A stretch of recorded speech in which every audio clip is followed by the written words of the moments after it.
Welcome to the Bigger Pockets Money Podcast, show number 184, where we interview Christine and talk about saving, investing, and purposely increasing your monthly expenses with a new house. Our expenses are drastically going to change when we move into this house, and we just want to be in the best situation possible. I want to be able to work part-time when we have kids. I want him to be able to retire young. So I'm thinking if we can save, I don't know. It's really hard to plan for life that is so unknown. Hello. My name is Mindy Jensen, and with me as always is my fan of real estate co-host, Scott Trench. These intros you give, Mindy, with the adjectives, they're always a huge asset to the show. Oof, that's bad. Scott and I are here to make financial independence less scary, less just for somebody else, to introduce you to every money story, because we truly believe that financial freedom is attainable for everyone, no matter when or where you're starting. That's right. Whether you want to retire early and travel the world, go on to make big-time investments in assets like real estate, start your own business, or simply coast to financial freedom by earning a good income and saving most of it. We'll help you reach your financial goals and get money out of the way so that you can launch yourself towards those dreams. Scott, I'm really excited to talk to Christine today because I think she's in a position with a lot of other people where she's doing it right, but feels like she should be doing more or is wondering what the next step is. And I think this is a lot of fun today to talk to her. And sometimes the answer really, truly is, nope, you're doing great. Just keep going. Yeah, there's 4 levers in wealth building. You can spend less, you can earn more, you can invest more aggressively, or you can create assets such as through entrepreneurship. And Christine and her fiance are choosing to just generate a lot of income, spend very little of it, and invest it passively. And so, when you choose that approach, which is very viable, and it's boring, right? You just do it, and you accumulate wealth at a pretty good clip and get rich over a moderate period of years, 5-10 years, and you're done.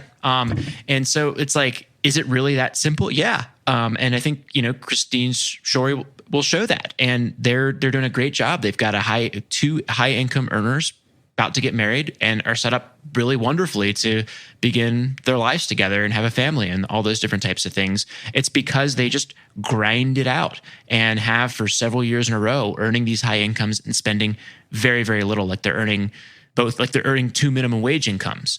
Frankly, that's about how they're spending in aggregate combined. So I think it's fantastic. I think it's a great example of what just hitting the fundamentals can achieve for you without doing anything fancy, except for, of course, the 2 close to 6-figure, maybe a little over 6-figure incomes. You know what I didn't hear when we talked to her today? I didn't hear one instance of, well, I bought this because I deserved it. There was none of this consumerism that can be the difference, really, frankly, between people who are going to hit financial independence and people who might not. They want things that they can't afford or don't need, or both. What's the phrase? We buy things that we don't need to impress people we don't like. Yep. I don't think that is Christine and Brian's problem at all. Nope, not at all. Okay, before we bring in Christine, we should remind our listeners that the contents of this podcast are informational in nature and are not tax or legal advice, and neither Scott nor I nor Bigger Pockets is engaged in the provision of legal, tax, or any other advice. You should seek your own advice from professional advisors, including lawyers and accountants, regarding the legal, tax, and financial implications of any financial decision you contemplate. Okay, Scott, let's go tell Christine how to run her life. Before we get into the show, here's a word from today's show sponsors. Everyone wants some side income. Maybe you're trying to set up an emergency fund, save for a new property, or just want some extra cash every month.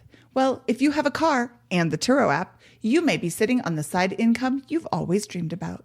Turo, the largest car-sharing marketplace, empowers entrepreneurs of all sizes to start and scale a small business, earning up to $10,000 annually per car in the United States, with some hosts pulling in 6 figures, sharing multiple cars. Turo provides an easy-to-use platform and mobile app, protection for vehicle damage, insurance from Liberty Mutual, and demand generation to help fuel your business. Join thousands of entrepreneurs who are taking advantage of today's travel surge and tomorrow's timeless investment opportunity. Turo is offering new and existing hosts their best incentive ever, Earn as much as $2,000 extra per car you list between July 1st and December 31st, 2021. Terms apply. Get started today by going to Turo.com and click Become a Host or download the app and list your car. Hey, Bigger Pockets Money listeners. Real quick before we get back to the show, are you a real estate investor or do you want to become one? Scott and I started this show because we know a lot of you want to invest in real estate, and you recognize that getting your finances in order is a crucial step along the way. Well, if you're ready to take your real estate investing to the next level, you might think about a Bigger Pockets Pro membership. Pros get unlimited access to the deal calculators, webinar replays, lawyer-approved lease agreements, and access to the pro-only forums and live events. So you can invest with confidence and avoid the traps so many new investors fall into. If you're interested in going pro, you can use our $50 off coupon to sign up. Just go to biggerpockets.com/pro and use the coupon code podcast50. Again, that's biggerpockets.com/pro and use the coupon code podcast50 to save $50 on a pro membership today. Today we're speaking with Christine. Christine lives in California, which is a notoriously expensive housing market. She's just put down a deposit on a new build house, which can be a great way to get into a home without the bidding war that we have in this current ridiculous housing market that we find ourselves in. She's looking at financial independence to make her future secure while still being able to pursue meaningful work without worrying about how much it pays. Christine, welcome to the podcast. I'm so excited to talk to you today. I'm so excited to be here. Thank you so much for having me. Let's just jump right into it. Let's look at what money's coming in and where you're putting it. Okay, so currently we take home about $145,000 a year, and that is after maxing out our 401ks. We currently spend about $45,000 on our expenses. That includes rent, groceries, everything, and we save the rest aggressively. You're saying that you bring home $145K after tax and after retirement account contributions? Yes. Nice. Yes. Okay, great. And you're spending 45. Yes, currently, until we move into this new build. So you're generating nearly $100,000 a year in just after tax liquidity after maxing your 401k out in California. Yes. All right. So can you tell us how this is happening?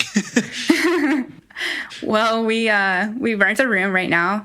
We pay $600 a month between the both of us. That includes everything, utilities. So that's really helping. And who's the both of us? My fiance and I. Fiance. I'm just going to refer to him as Brian because that'll be a lot easier. Okay, great. So Brian and I rent a room for $600 a month. We spend about $1,000 a month on food. That's in going out and groceries. We live pretty close to work, so we spend about $200 a month on gas. I think I have a breakout. Transportation, yeah, it's like $6,200 a year. About $2,400 a year for the gym. We go to the gym often. We have a pretty big travel fund, so about $6,000 a year for that. And then we have like $4,000 for gifts, and everything else comes out to about $5,000. Love it. What do you do for a living? So I'm an estimator. I went to school for mechanical engineering, and then I went over to estimating. So I estimate mechanical and plumbing systems in the construction industry. Oh. And then, yeah, it's really fun. So I get to play in spreadsheets all day, and it's, yeah, definitely something I enjoy. So what I'm hearing is you guys are, before tax, you guys are probably close to about $100,000 salaries, maybe a little more. Then after tax, you're able to keep 145 of that after the retirement accounts maxing out. And you guys are just all out in pursuit of this financial independence thing, is what I gather, based on what you just described. Is that right? That's correct, yes. When did that start for you guys? So we met about 3.5 years ago, and he had a house. He was renting out a room, and then I moved in a couple months later.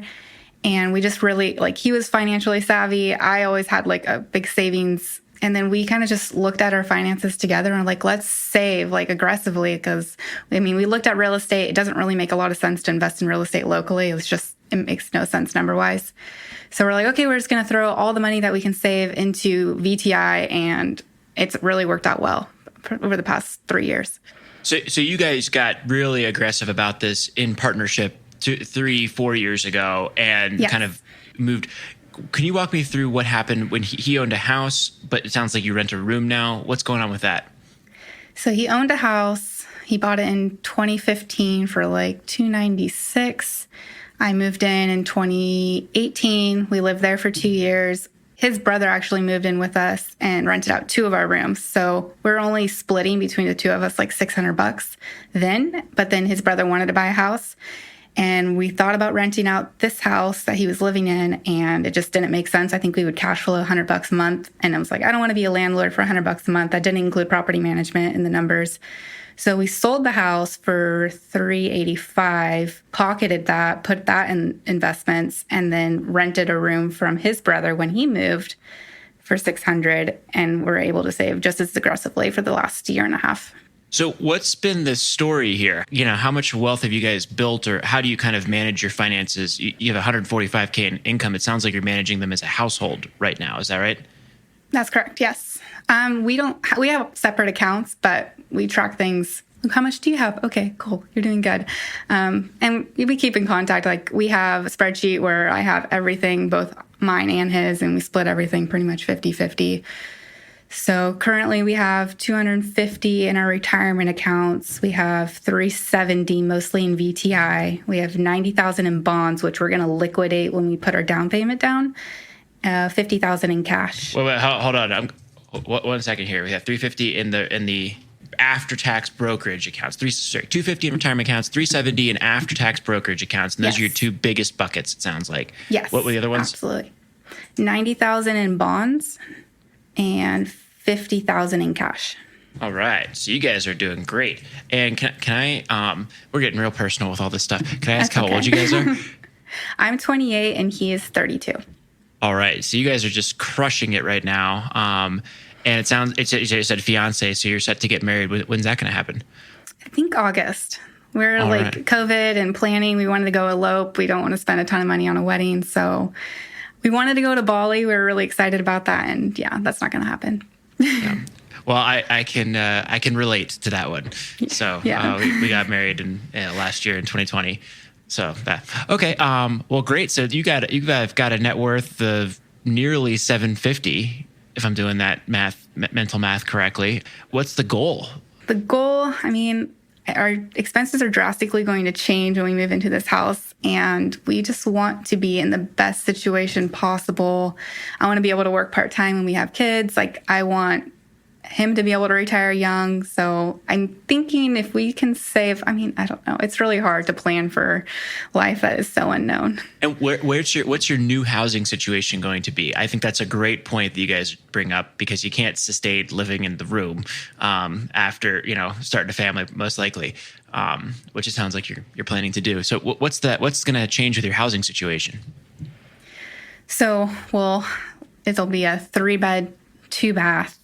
I don't know if we're going to have roommates. We keep going back and forth. I think if we did have a roommate, we could save $9,000 a year right there. That's just one. We've had roommates since we've met, so I don't know if we're kind of ready to let's just be on our own, but we're toying around with that idea. And then everything else pretty much stays the same expense-wise. Our mortgage goes up to $37,000 a year, so it's quite a bit. Yeah, but right now you're saving $95,000 a year. You could easily live off one salary, and you guys are in great shape with this. You could easily live off one. So you know all of that. It's about how to get to retirement level of wealth as rapidly as possible from here, right? Yes. You guys already have built the option for you to work part-time if you have kids, for example, with your current Right. state. So I guess there's like a number of questions coming up here, but the overall story is, dang, you guys are doing great. This is clearly optimized for financial independence, and you're generating cash at a rate of $100,000 a year, and maxing out your retirement accounts, and just clearly have all of these things optimized here.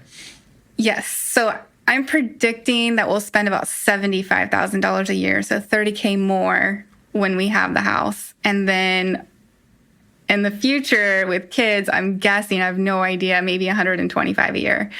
And so we won't be able to build wealth as rapidly, but And then another question is like, do we keep maxing out the 401ks or do we put them in brokerage accounts instead? Stuff like that. Those are my questions.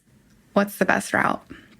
Okay, yeah, like Scott said, you are doing very well. Nice job. Congratulations. You are probably not going to go broke before you retire. I have a couple of questions, though. First of all, I love that you have money dates. It seems like you're constantly talking about money, like just as part of your relationship, which normalizes it and makes it more of a, hey, let's work on this together, instead of, wow, you're doing everything wrong. And, starting off a money conversation, especially when you're the one who's money conscious and the partner is not, can be kind of difficult and can, it can sometimes come from an accusatory standpoint. So I love that you guys are talking about money before you get married. I did not. I'm sure Scott did, but we got married at different times. You said you split everything 50-50. Does he make a similar salary?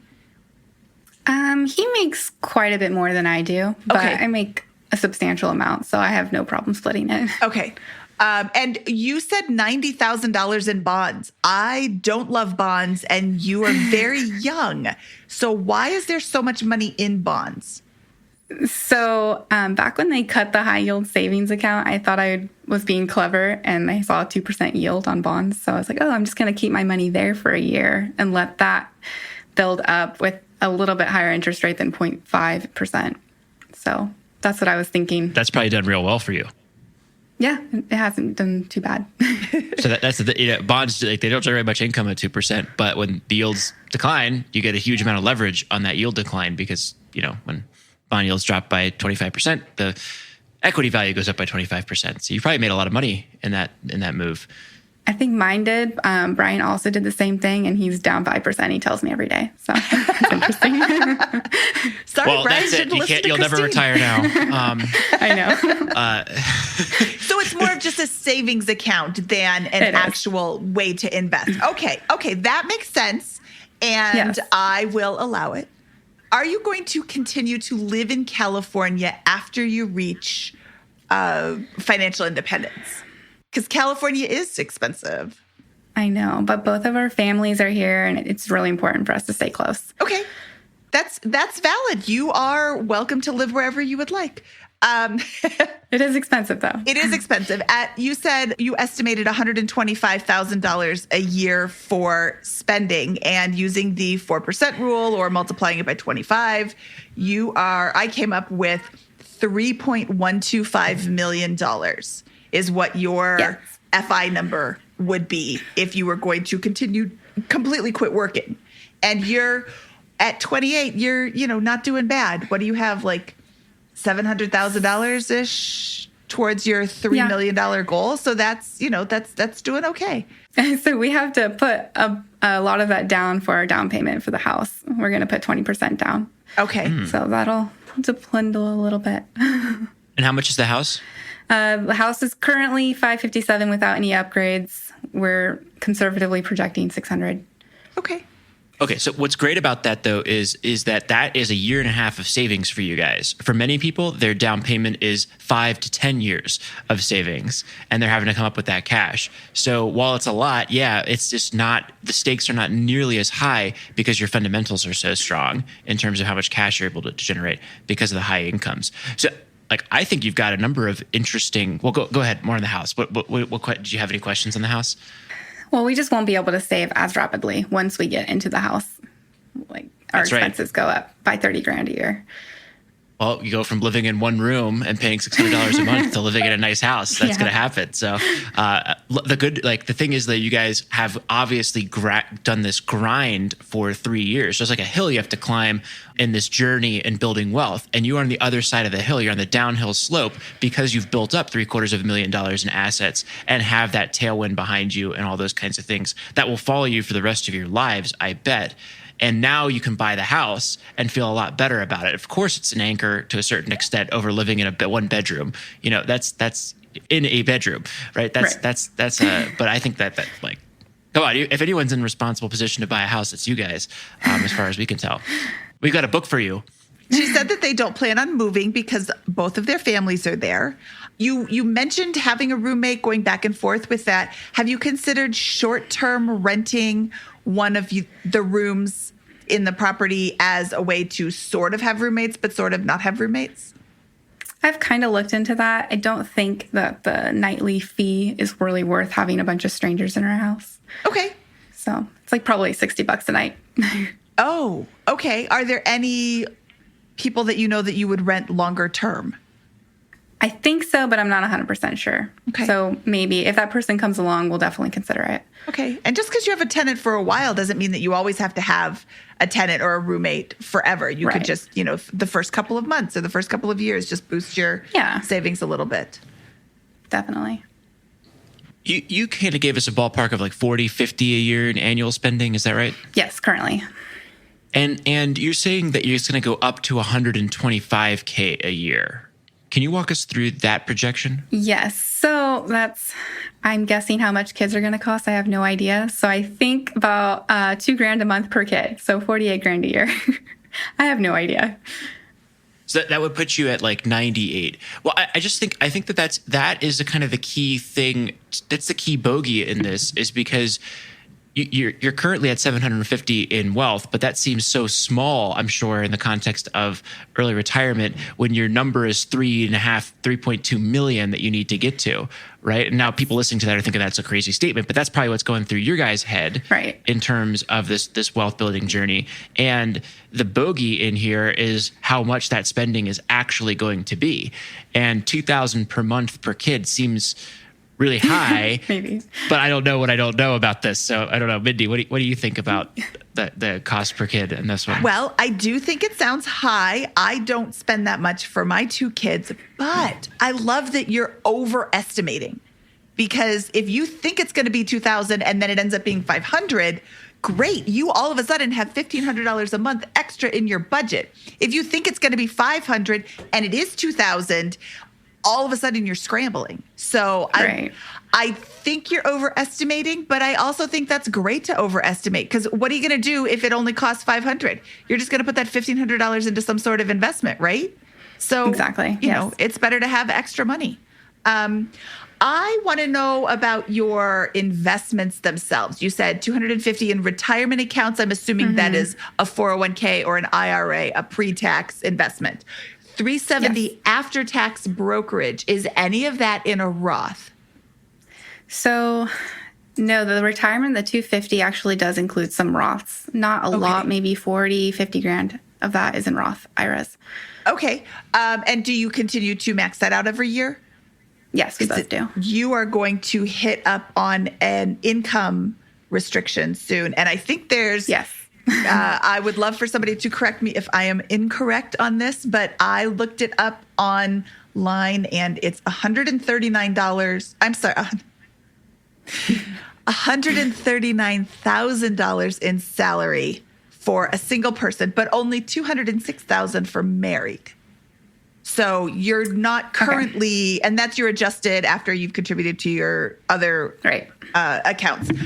But you're not hitting up on that right now, but it sounds like you could potentially hit up on the I can't contribute to my Roth anymore, which is a great problem to have. Well, they may be hitting up on that because that's $145K after tax. So they're probably right in the bubble. If we're married, right? Oh, yeah. If you were married, it's married. $206. When you're not married, it's $139 each, which is better. So one of them is probably under, one of them is probably over. I don't know. We'll see. Yeah, that's what I'm thinking. So definitely look into that and continue to max the Roth as long as we can. Yeah, as long as you can. That is, especially at your age. I really like when I see young people maxing out the Roth, because that just continues to grow tax-free forever. And then you take it out to buy a house. You can take it out to the principal out, which I wouldn't do because you're sitting pretty elsewhere. But you can take it out for medical reasons. You can take it out to pay for college. My 14-year-old, I want her to start a pet sitting business and have everything go through the business so she can contribute to her Roth IRA at 14, which would be amazing. I wish I would have done that. But this isn't my show. This is yours. Okay, before we move on, let's take one last break to hear a word from today's show sponsors. Earlier in the show, you heard us mention the car-sharing app Turo and how renting out your car can help you pursue financial freedom. Bigger Pockets members love Turo. Just take it from Craig Kurlop, author of The House Hacking Strategy. Here he is right here on Our Money Show. I decided to rent my car out on this site called Turo. Basically, it's like the Airbnb for cars. And so someone would come in, people on vacation or who needed a car for a day or two would come and rent the car. I'd give them the keys and they'd go on their way and I would bike to work, and I just didn't need my car very much. And so for a while that was making me, between like $400 and $700 extra dollars a month. Plus, Turo provides an easy-to-use platform and mobile app, protection for vehicle damage, and insurance from Liberty Mutual, so you can rest easy knowing your vehicle is protected. Turo is offering new and existing hosts their best incentive ever. Earn as much as $2,000 extra per car you list between July 1st and December 31st, 2021. Terms apply. Get started today by going to Turo.com and click Become a Host, or download the app and list your car. That's Turo.com, Turo. They say you can't have it all, but that's not totally true. With Blinkist, you can have all the most important ideas and takeaways from the world's top nonfiction bestsellers, all in fun 15-minute reads or listens. Use these 15-minute blinks to get inspiration, learn more about books you'd like to read next, broaden your knowledge, and get new perspectives.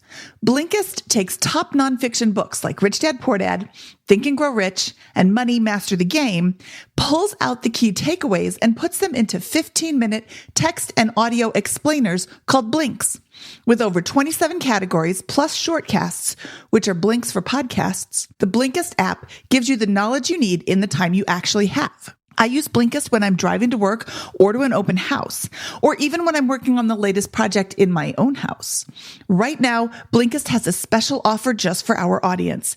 Go to Blinkist.com/biggerpockets to start your free 7-day trial and get 25% off of a Blinkist premium membership. That's Blinkist, spelled Blinkist, Blinkist.com/biggerpockets to get 25% off and a 7-day free trial. Blinkist.com/biggerpockets.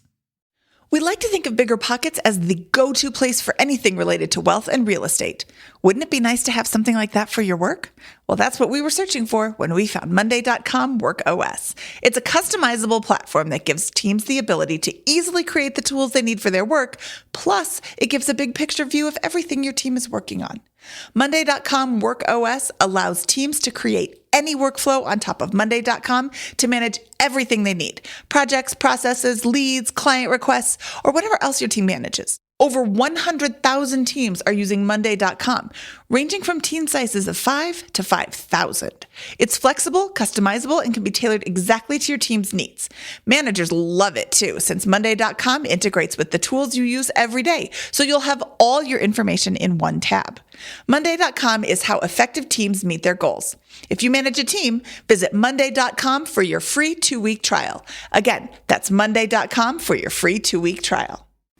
When I zoom out on your portfolio and what's going on here, I see two obviously capable individuals earning huge salaries and playing a tremendous amount of defense here. Your costs are completely under control, and you bring in what appear to be relatively stable salaries, but with limited upside. Your career, when I say limited upside, you're probably going to earn lots more over your careers. You're still early in the career, and those will probably go up. But I wonder, have you guys considered getting much more aggressive about your position? Because your position, you have cash, you have at least a year of expenses right now. One of you could stop working and focus full time on investing or entrepreneurship, which would create a risk in the short run, but potentially far greater outcomes in the long run with that. Have you guys considered that or discussed that at all? So my fiance is a CPA. He kind of already owns his own business within a partnership. So I think that he might branch off maybe in the future. I'm not really sure. So that would be one avenue. I personally don't have any desire to become an entrepreneur, but investing, passively is kind of my route. I don't know that I would want to explore other opportunities. Fair enough. The reason I asked that is because that's one way to really accelerate the gap between that $3 million moving target number that we have here. The other way, given what you just said, is probably really kind of rethinking and doing it and investigating what that baseline spending you need to work towards will be, because that can move your target from, if you can move that target down to 1.5 million, and that's reasonable, that's 3 years away from you versus 10 years away, or whatever your model is telling you on the financial independence side at 125,000 annual spending. Right. Yes. I think it's 12 years last time I checked, and that would be 3 million, I believe. Yeah. I think that number is way too conservative, and that you should still be conservative in thinking through that, but you should really investigate that number and boil it back down. Because probably one of you guys is going to be able to work, generally speaking, for a long time. So I don't know. I just think you're closer than you think, given your situation with this. I don't know, Mindy, what do you think? No, I agree with that. I think you are closer than 12 years. And what I have found in my personal experiences with money is you start off with a little bit, and then it grows a little bit, and then it grows a little bit, and then it hits a certain point and it just grows like crazy. And the snowball, it starts rolling down the hill, and then it just carries so much steam. The first million takes you 10 or 15 years to accumulate, but then the next million is like 2 years, because you're continuing to add to it, but it's also growing on its own. So I don't think that even if you keep the 3 million target, I don't think that it will take 12 years. Of course, past performance is not indicative of future gains in the stock market. But it does, if you look over the history of the stock market, it goes up and to the right. What are you investing in? Is it strictly VTI or the Fidelity equivalent? Okay. Yeah. And you mentioned potentially working part-time, and Brian owns his own business or partnership, so he could technically go part-time whenever he wanted to. I think that also helps with the end number. Like I need 3 million. Well, you need 3 million, assuming you're not generating any other income.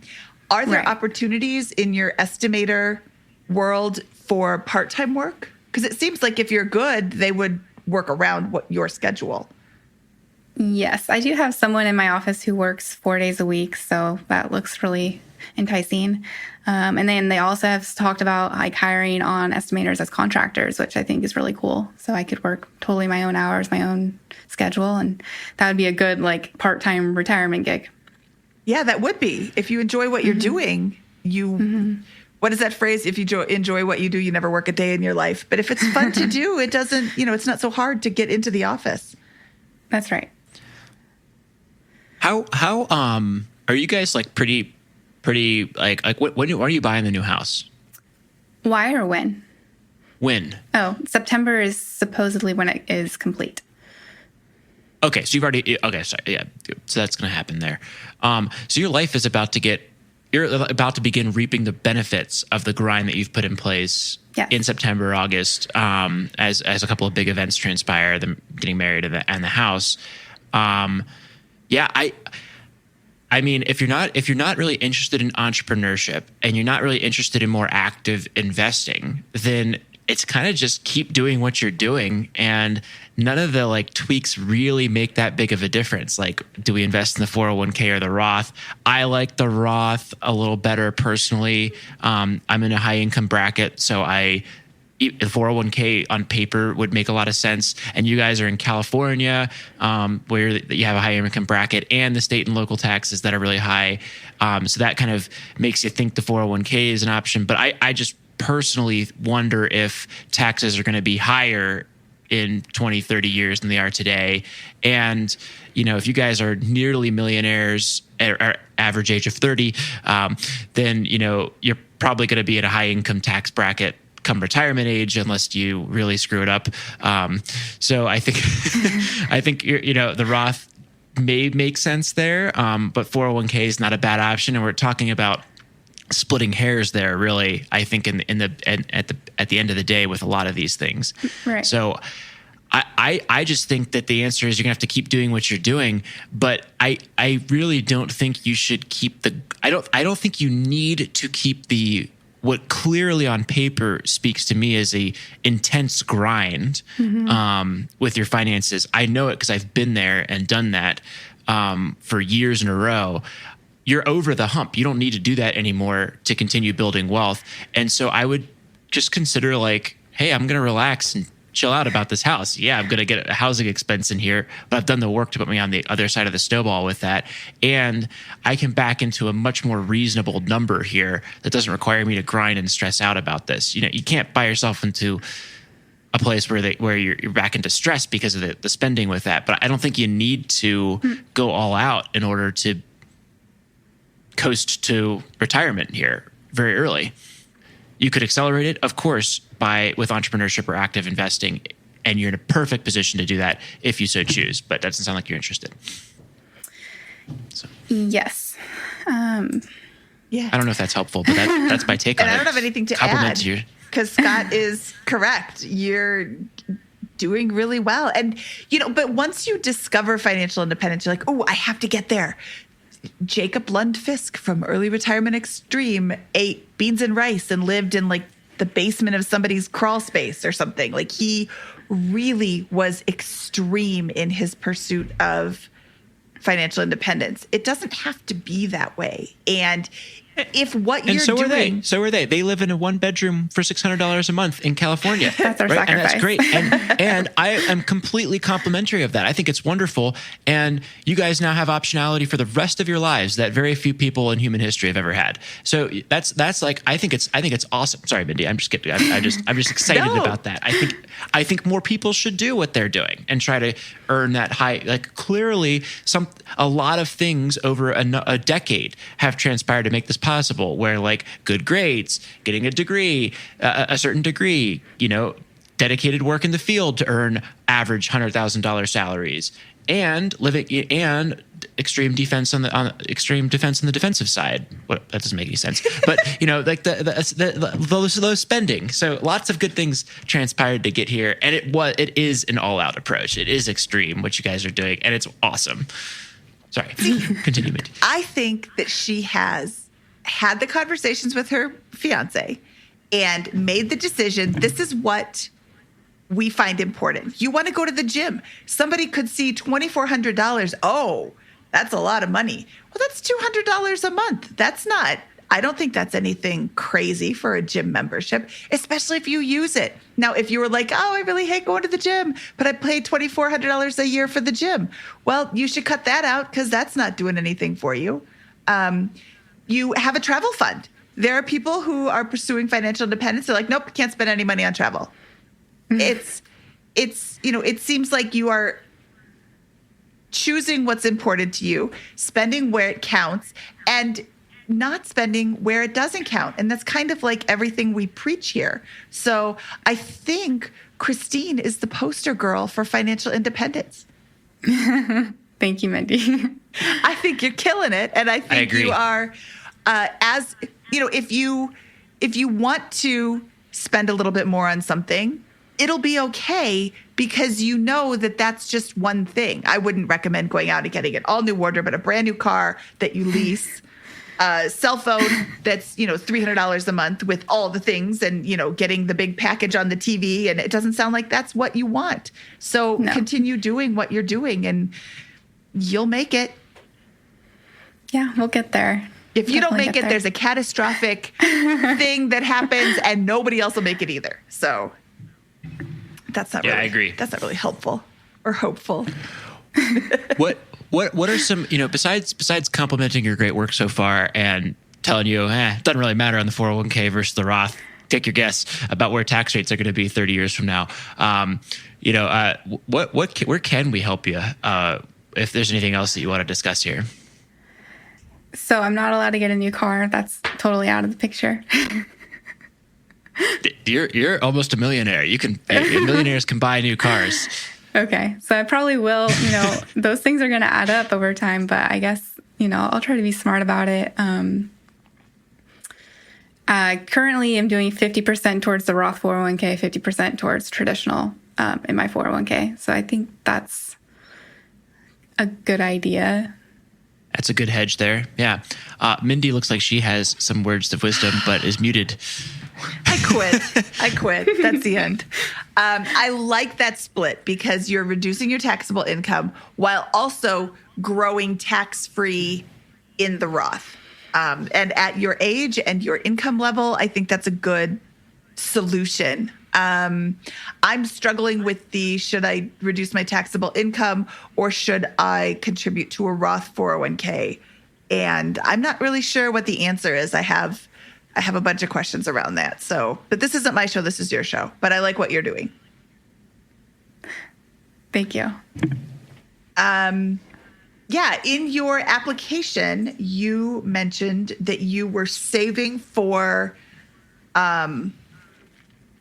retirement, financial independence, and kids' college. Are you doing anything towards kids' college right now?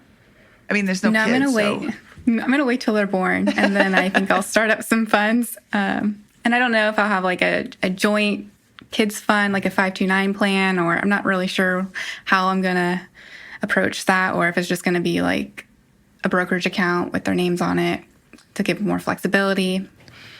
What do you guys think? Just because we're bigger pockets, one option that I really like that Brandon, I don't know if invented, but I think maybe has made more popular is the idea of like, this is a good case for real estate, I think, because you put down $60K on a rental property and you put on a 15-year note and you don't really cash flow from it, but you let the property just kind of pay down the note and self-capitalize. And by the end of 15 years, when your kid's 15, you have a paid off property.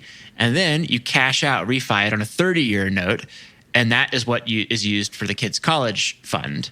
And, after the 30 years, that note gets completely paid down. And now you funded the second generation as well with one rental property, which I think is a really powerful, intuitive concept. You can, with that. So something to consider if you like real estate. But otherwise, the 529 plan will work just as well. No, I like that idea. That's a good idea. Yeah, I'm going to link to that article in the show notes because that's a really fun article. Brandon wrote, How I Used Real Estate to Pay for My Newborn Daughter's College Education.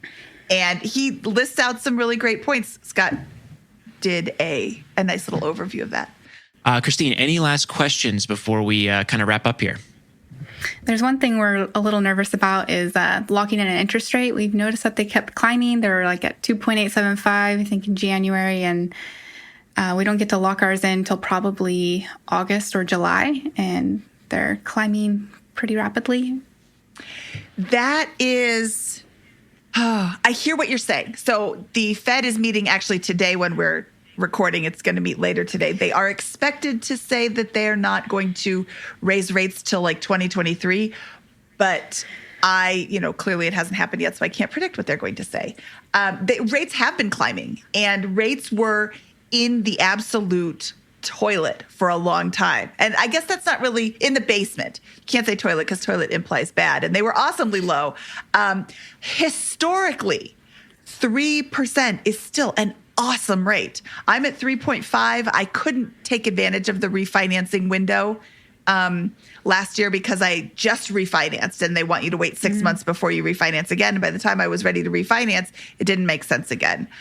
So I lost out on that ridiculously low rate, but I still have a 3.5% interest rate, which is the second lowest rate I've ever had on any property ever. So it is tough to watch these rates go up.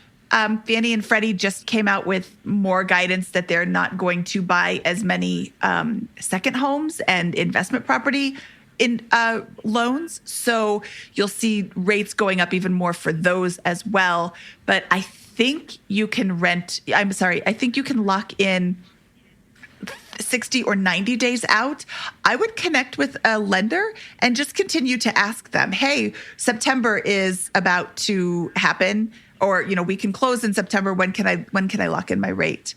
I'm wondering if you could close sooner on the property to lock in the rate. And I don't do a lot of new build purchases, so I don't know what that entails. I always thought you had to wait till it was actually done before you could close. So I would reach out to the lender, are you working with the lenders? I'm sorry. I would reach out to the builder. Are you working with the builder's lender?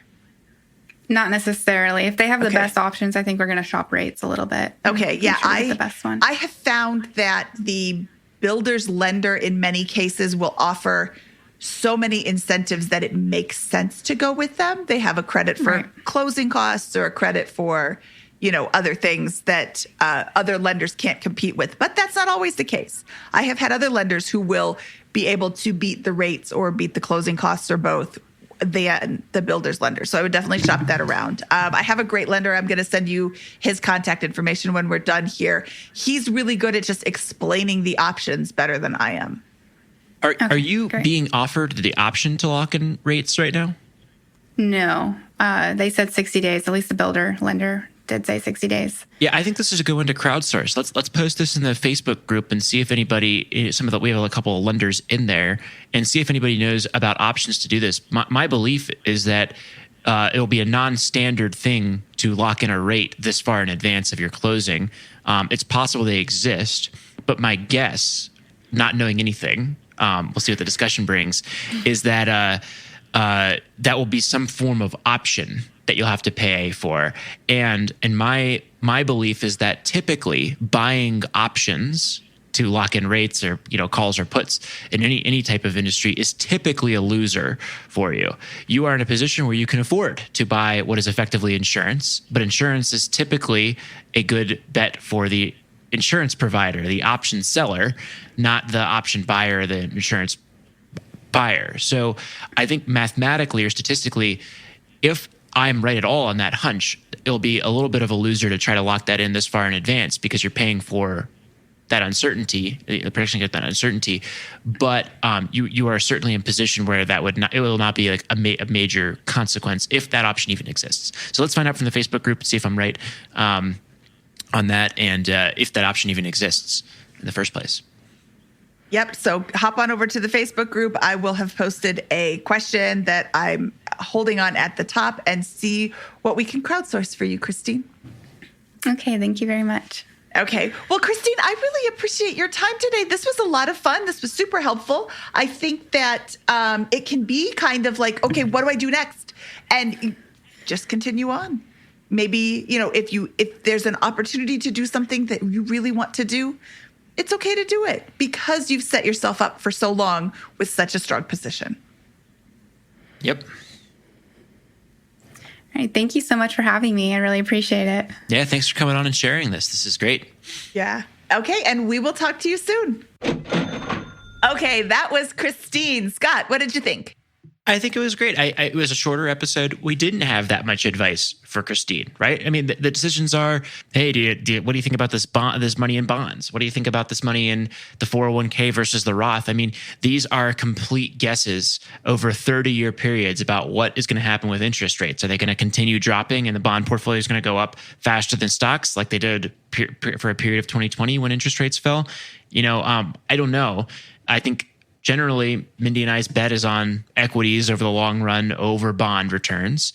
And I think, generally speaking, I kind of have a slight lean towards the Roth, but who knows how that's going to turn out over 30 years, whether you're going to be happy or you put money into 401k versus the Roth. So it's like, I think she's just going to crush it on the journey to FI and really just needs to peg how much spending she thinks she's going to need to do in 5-10 years.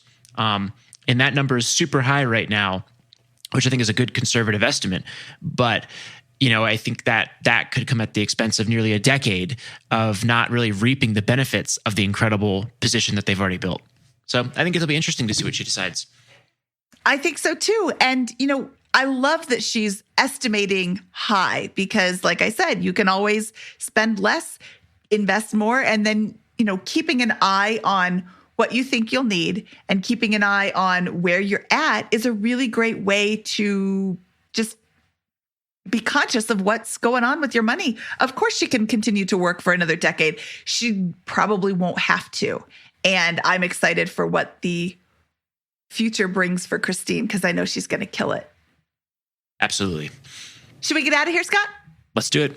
Scott and I are really having a good time with this Finance Friday. And if you would like your finances reviewed, please apply at biggerpockets.com/finance review. We would love to look into your finances and see if there's any suggestions we can make for you. From episode 184 of the Bigger Pockets Money Podcast, he is Scott Trench and I am Mindy Jensen saying, be sweet, parakeet.